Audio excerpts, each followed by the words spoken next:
My wife files for divorce, and my 12-year-old daughter stands up in the mediation room and asks the family counselor, "May I share something that my dad doesn't know about yet?" The counselor nodded slowly, glancing between my soon-to-be ex-wife and me. When Claire pulled out her old iPad and pressed play, the entire room fell silent. "I'm Robert Harrison, 52 years old, and I've spent the last 25 years designing bridges across British Columbia. I never imagined I'd need to build a bridge back to my own life, but that's exactly where I found myself last summer, in a windowless mediation office in downtown Vancouver, watching my world reconstruct itself in ways I never expected." Michelle and I had been married for 15 years. We met at a charity fundraiser in Toronto, back when I was a junior engineer and she was climbing the corporate ladder in marketing. She was magnetic, confident, the kind of person who could command a room without raising her voice. I fell hard and fast. We married within a year, moved to Vancouver for my job, and 5 years later, Claire was born. For the first decade, everything seemed solid. I worked on infrastructure projects, Michelle built her career at a downtown marketing firm, and Claire grew from a curious toddler into a thoughtful, observant child. But around 3 years ago, things started shifting. The Ironworkers Memorial Bridge retrofit project consumed my life. 12-hour days became 14-hour days. Weekend site inspections became routine. I was designing something that would last generations, but I was missing the present. Michelle's complaints started gradually. "You're never home for dinner anymore." Then they intensified. "Claire had her school concert tonight. You promised you'd be there." I tried to explain that the project timeline was critical, that the budget overruns meant I needed to be on-site constantly, that this was temporary. She'd look at me with those cold green eyes and say, "It's always temporary with you, Robert, except it never ends." I thought she understood. I thought she knew I was doing this for us, for our future. The project would secure my position as senior engineer, maybe even a partnership track. We could afford that lake house in the Okanagan she'd always wanted. Claire's university fund would be secure. I didn't realize Michelle had stopped waiting for our future. She'd started building her own present. The divorce papers arrived on a Tuesday in March, delivered to my office site trailer by a process server who looked apologetic. I sat there in my hard hat and safety vest, reading words like irreconcilable differences and neglect of marital duties and emotional abandonment. My hands shook as I reached the part about custody arrangements. Michelle was seeking primary custody of Claire, citing my chronic absence and prioritization of career over family. That night, I drove home to our house in Kitsilano, the one with the view of English Bay, that we'd scraped together a down payment for 12 years ago. Michelle was in the bedroom, packing. Claire was in her room, door closed, music playing softly. I knocked. "Come in, Dad." She was sitting on her bed, her old iPad in her lap, the one we'd given her 3 years ago that she'd mostly abandoned for her phone. She looked up at me with those serious hazel eyes, and I saw something there I hadn't noticed before. Worry. And something else. Knowledge. "Your mom told you?" I asked, sitting on the edge of her bed. "She told me you two were separating. She said you work too much and don't care about us anymore." The words hit like a physical blow. "Claire, sweetheart, that's not true. I care about you and your mom more than anything. The work project, it's been intense, but it's almost finished." I thought she understood. "Dad," Claire interrupted, her voice quiet. "Can I ask you something?" "Of course. How do you know when someone's lying to you?" The question caught me off guard. Well, sometimes people avoid eye contact, or their story doesn't quite add up, or you just get a feeling that something's off. "Why do you ask?" She looked down at her iPad, then back at me. "Just wondering." She paused. "Dad, do you think the truth always matters, even if it hurts?" I studied her face, trying to understand where this was coming from. "Yes," I said carefully. "I think the truth matters, even when it's hard, especially when it's hard." She nodded slowly, then hugged me tightly. "I love you, Dad. I love you too, sweetheart." The mediation was scheduled for mid-May, giving us 2 months to prepare. Michelle hired Catherine Brennan, a lawyer known for representing wives in high-asset divorces. I found myself sitting across from James Chen, a family law attorney who came recommended by a colleague. "She's claiming emotional neglect," James explained during our first meeting. "She's painting a picture of you as absent, work-obsessed, disconnected from your family. She's going to use your project hours against you. But I was providing for them, I protested. The overtime pay, the benefits, the security. I understand, James said gently. But family court isn't about logic. It's about perception. We need to show you're an engaged father, that your absence was temporary and work-related, not personal neglect. I spent the next weeks documenting everything. Photos of Claire and me at soccer games I'd attended, emails where I'd arranged my schedule around her school events, text messages showing I'd helped with homework remotely. It felt clinical, reducing fatherhood to evidence packets. Michelle, meanwhile, was building her own narrative. Through the discovery process, I learned she'd been documenting too.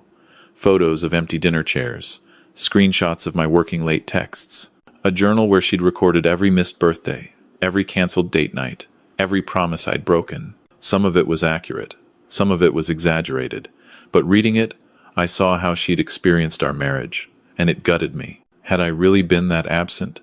Had I really prioritized steel and concrete over the people I loved? Claire shuttled between us during this time.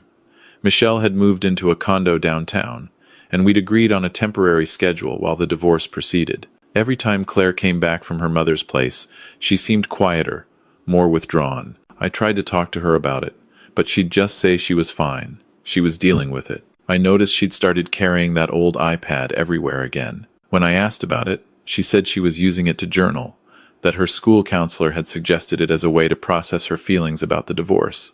I was relieved she had an outlet. I had no idea what she was actually doing. The mediation session was scheduled for a Thursday morning in a downtown office building, one of those corporate spaces with abstract art and uncomfortable modern furniture. The family counselor, Dr. Patricia Walsh, was a woman in her 60s, with kind eyes and a no-nonsense demeanor. She explained that while this wasn't a courtroom, her recommendations would carry significant weight with the judge if we couldn't reach an agreement. Michelle arrived with Catherine, both dressed in sharp business attire. Michelle looked polished, composed, every inch the successful marketing executive. I was in my best suit, feeling awkward and out of place. James sat beside me, his briefcase full of our carefully documented evidence of my fatherhood. Claire arrived separately, as Dr. Walsh had requested. She'd wanted to speak with Claire privately first, to get her perspective without parental influence. When Claire walked in, she was wearing her school uniform, her backpack on her shoulders, her iPad tucked under her arm. Dr. Walsh led us through the standard process. Each side would present their position. Then we'd discuss custody arrangements, asset division, and support payments. Michelle went first. She was articulate, persuasive, emotional in exactly the right moments. She talked about how she'd been the primary parent for years, how she'd attended every school event, every doctor's appointment, every parent-teacher conference, how she'd tried to hold our family together while I disappeared into my work. "I'm not saying Robert is a bad person," she said, her voice catching slightly. "But he's absent. He's been absent for years. Claire needs stability, consistency, a parent who's actually there. I can provide that. I don't think he can." Catherine presented their evidence. Photos, texts, that damning journal. It looked bad. It looked like exactly what Michelle claimed, a father who'd checked out of his family. Then it was our turn. James presented our counter-narrative. Yes, I'd been working extensive hours, but it was project-based, temporary, and done to provide financial security. I'd remained engaged with Claire when I was home. I'd never missed a birthday or Christmas. I'd coached her soccer team for 3 years before the bridge project intensified. "Mr. Harrison is a devoted father," James argued. "His work schedule has been demanding, but that's not the same as neglect. He's an engineer working on critical infrastructure. The hours were necessary, but he's always prioritized his daughter when present." It felt hollow even as I heard it. Michelle's version sounded more real, more emotional. Mine sounded like excuses. Dr. Walsh listened to both sides, taking notes, her expression neutral. Then she turned to Claire, who'd been sitting quietly in a chair by the window. "Claire," Dr. Walsh said gently, "you've heard what both your parents have said. Do you have anything you'd like to share? Remember, this is a safe space. You won't get in trouble for being honest." Claire looked at her mother, then at me, then down at her iPad. She took a deep breath. "May I share something that my dad doesn't know about yet?" she asked, her voice steady but quiet. Dr. Walsh's eyebrows raised slightly. Of course, Claire. What would you like to share? Michelle tensed. I saw it in her shoulders, the way her hands gripped the armrests of her chair. Catherine leaned forward slightly. Claire stood up, walked to the center of the room, and set her iPad on Dr. Walsh's desk. I have recordings, she said, from the past 3 months. I think they're important. My heart was pounding. Recordings? Of what? What kind of recordings, sweetheart? Dr. Walsh asked. Conversations, Claire said. At home? When Mom thought I couldn't hear. She looked at Michelle. I'm sorry, Mom, but I can't let you lie about Dad. Michelle's face went pale. Claire, what are you talking about? Claire pressed play on the first recording. The audio quality was decent, the voices clear. I heard Michelle's voice first, then a man's voice I didn't recognize. They were laughing. Then the conversation turned intimate, discussing plans to meet, talking about how Michelle would tell me she was at yoga or working late. The man's voice said, Does he still not know? Michelle's voice responded, Robert? God, no. He's so buried in that bridge project he barely notices I exist. It makes this easier, honestly. The room was completely silent except for the recording. I felt like I'd been punched in the stomach. Michelle was staring at Claire, her face a mixture of shock and fury. Catherine was frantically taking notes. James looked at me, then quickly back at the iPad. Claire let that recording finish, then played another.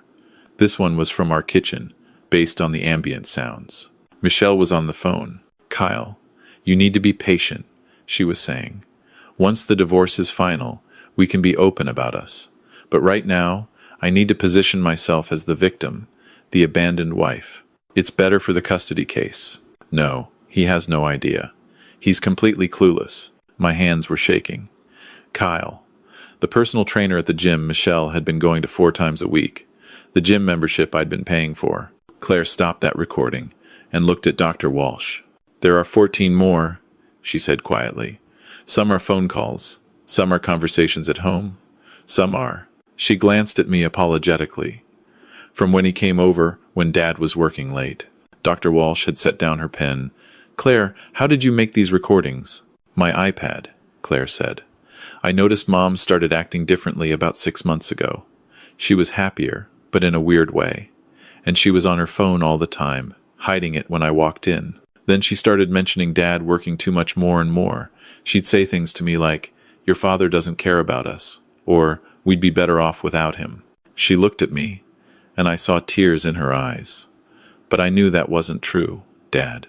You were working hard, but you still FaceTimed me every night when you worked late. You still helped me with my science project, even if it was at midnight. You were trying. So I started recording, Claire continued. I'd leave my iPad in the kitchen with the voice memo app running. Mom didn't know this iPad could still record audio. She thought it was broken, but I'd fixed it by watching YouTube videos. She turned back to Dr. Walsh. I recorded because I was scared. Scared that Mom would make everyone believe Dad was bad.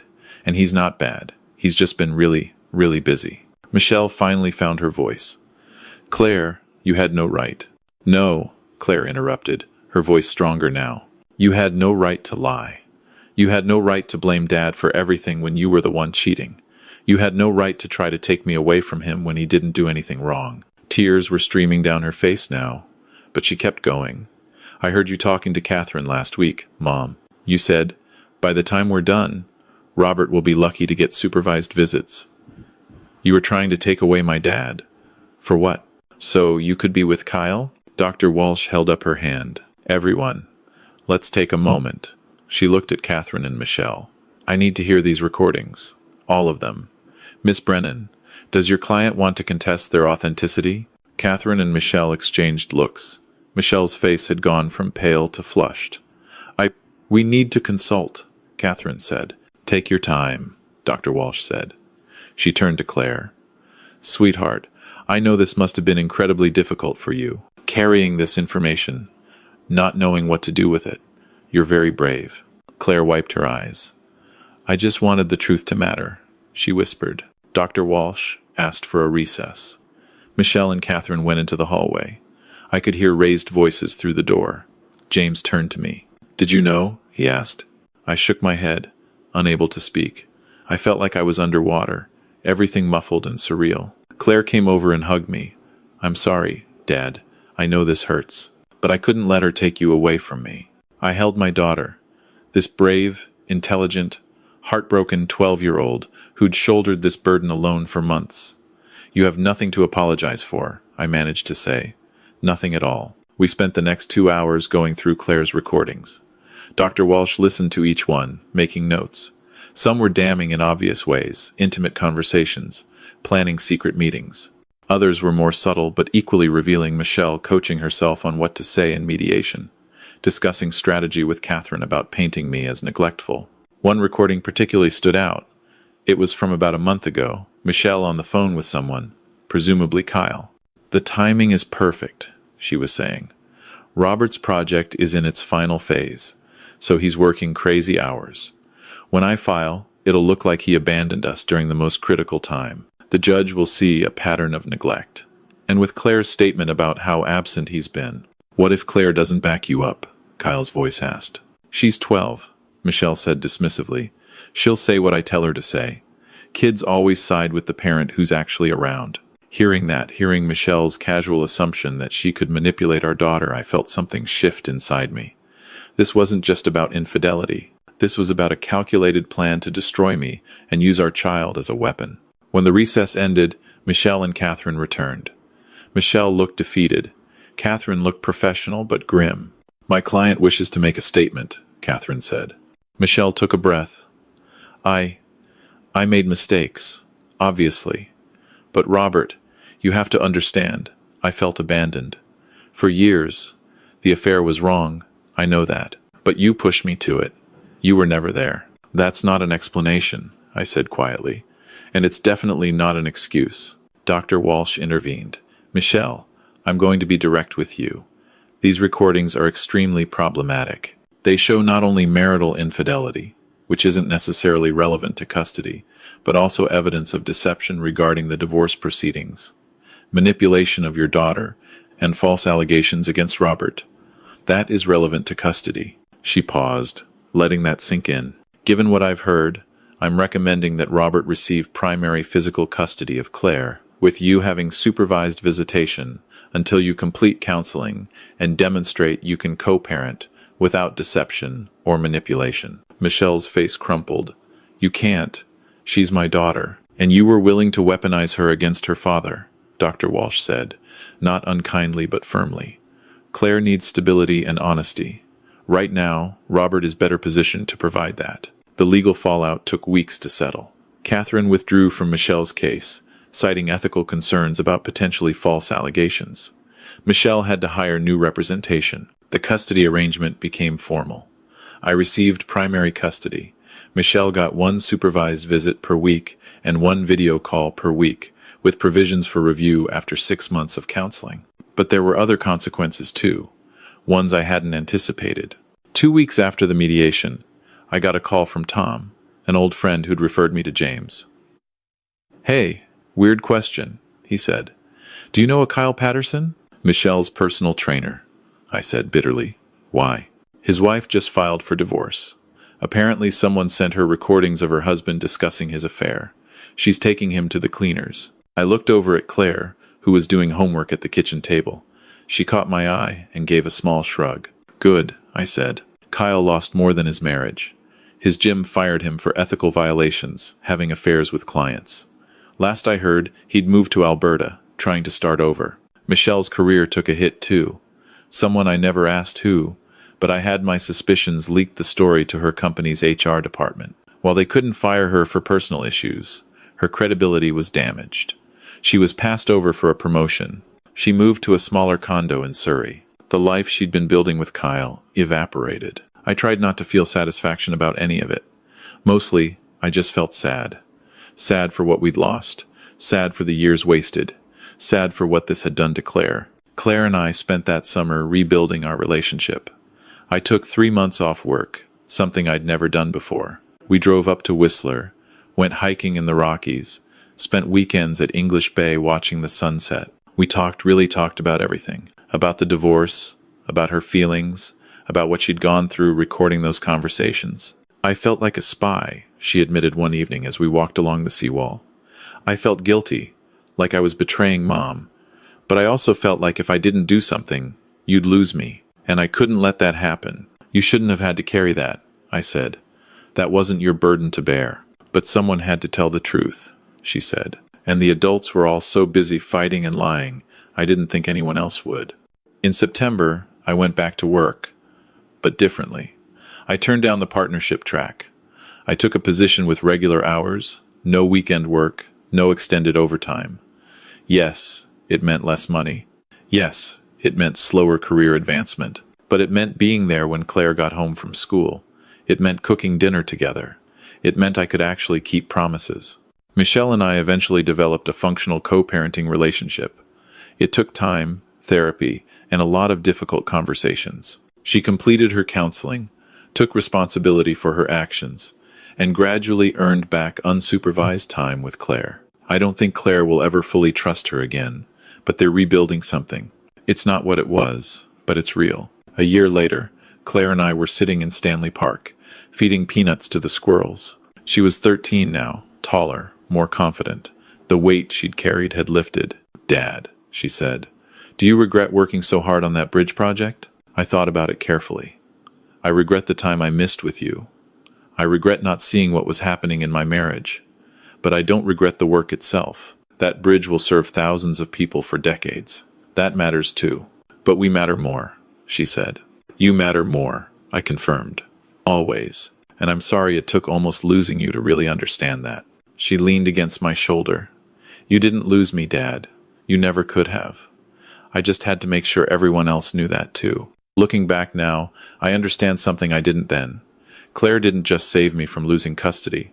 She saved me from losing myself in work, from missing her childhood, from sacrificing what mattered for what seemed urgent. She forced me to see that career success means nothing if you have no one to share it with. And she taught me that children see everything.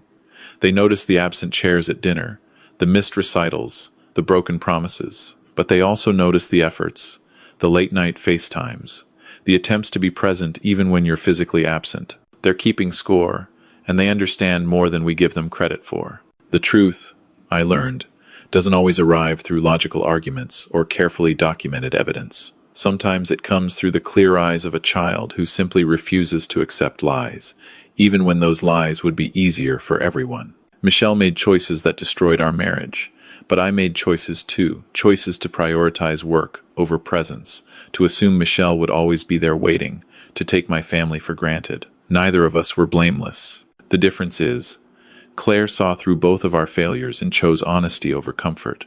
If you're reading this and you're working 60-hour weeks, telling yourself it's for your family's future, I want you to hear this. Your family needs you now, in the present. They need your time more than your money, your presence more than your promotions. Don't wait until a crisis forces you to realize what matters. And if you're going through a divorce, especially a contentious one, remember that your children are watching everything. They're forming opinions, gathering evidence in their own way, deciding who to trust. Be the parent they can trust with truth, even when truth is painful. Claire is 16 now. She's thriving honor roll student, captain of her soccer team, already talking about engineering programs at UBC. She wants to design bridges like her dad, but better ones, she says. Ones that connect people, not just places. Last week, she asked to see the recordings she'd made all those years ago. I'd kept them, backed up and stored away, just in case. We listened to a few together. I sound so young, she said. You were young, I replied. Too young to have to do what you did. Maybe, she said. But I'd do it again. You deserve the truth. I deserve to keep my dad. She paused the recording and looked at me. Do you think Mom would have won if I hadn't recorded everything? I considered the question honestly. I don't know. Maybe. The system isn't perfect. And she was very convincing. That's scary, Claire said. It is, I agreed. But it's also why truth matters so much. Why evidence matters. Why we have to be willing to speak up, even when it's hard. Even when it means hurting people you love, she added quietly. Even then, I confirmed. Because real love isn't about protecting people from consequences. It's about caring enough to be honest, even when honesty costs you something. Claire closed the iPad. I'm glad it's over. I'm glad we made it through. Me too, sweetheart. Me too. We're building a good life now, Claire and I. It's different from what I imagined 15 years ago when I stood at an altar promising forever.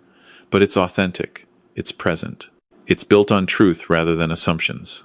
And sometimes, when I drive across the Ironworkers Memorial Bridge, the project that consumed those years of my life, I think about what it cost me.